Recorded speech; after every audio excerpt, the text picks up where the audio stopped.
మహావీరుడైన భల్లాల దేవుణ్ణి ఈ రోజు మాహిష్మతి సర్వ సైన్యాధ్యక్షుడిగా నియమిస్తున్నాను.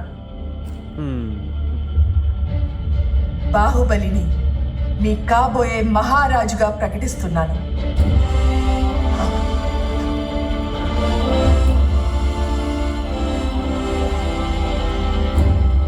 శివగామి, ఏంటా నిర్ణయం? కాలకేయుని చంపింది నా కొడుకు. మన కొడుకు నీ కళ్ళతో చూసావు కదా. వాడు కదా రాజు, వాడే కదా. రాజుకి కావలసిన అర్హత శత్రువుల్ని చంపటం మాత్రమే కాదు, ప్రజల్ని కాపాడటం కూడా. యుద్ధంలో బల్లాలుడు దృష్టంతా శత్రు సంహారం పైనే ఉంచాడు. బాహుబలి ఒక చేత్తో శత్రు సంహారం చేస్తూనే ఇంకో చేత్తో తన వాళ్ళని రక్షించుకున్నాడు.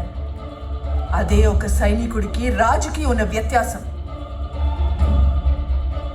100 మందిని చంపితే వీరుడంటారు, అదే ఒక్కరి ప్రాణం కాపాడిన దేవుడంటారు.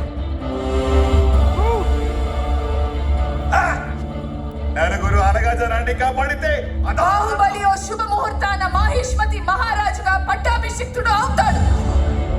ఇది నా మాట, నా మాటే శాసనం. బాహుబలి, బాహుబలి, బాహుబలి.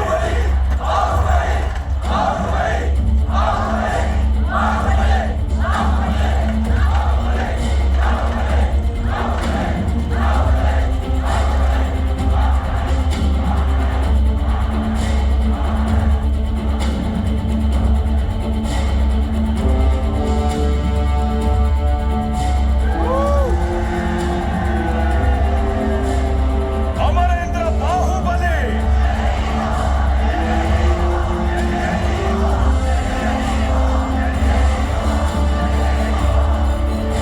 అమరేంద్ర బాహుబలి.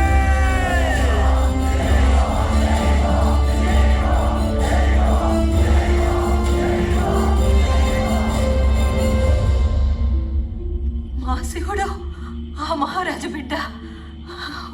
ఆయన గురించి ఇంటుంటేనే ఒళ్ళంతా పులకరించిపోతుంది. ఆ మహానుభావుడిని ఒక్కసారి కళ్ళారా చూడాలనుందయ్యా. లేడు తల్లి, ఆ దేవుడు చనిపోయాడు.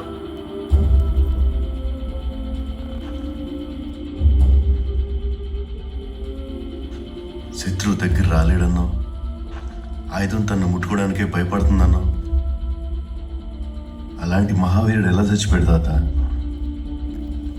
కత్తి వేటు కన్నా బల్లెం పోటు కన్నా దారుణమైనది వెన్నుపోటు మహేంద్ర. ఎవరు తాత? ఎవరు? ఆ నీచుడిని నేనే.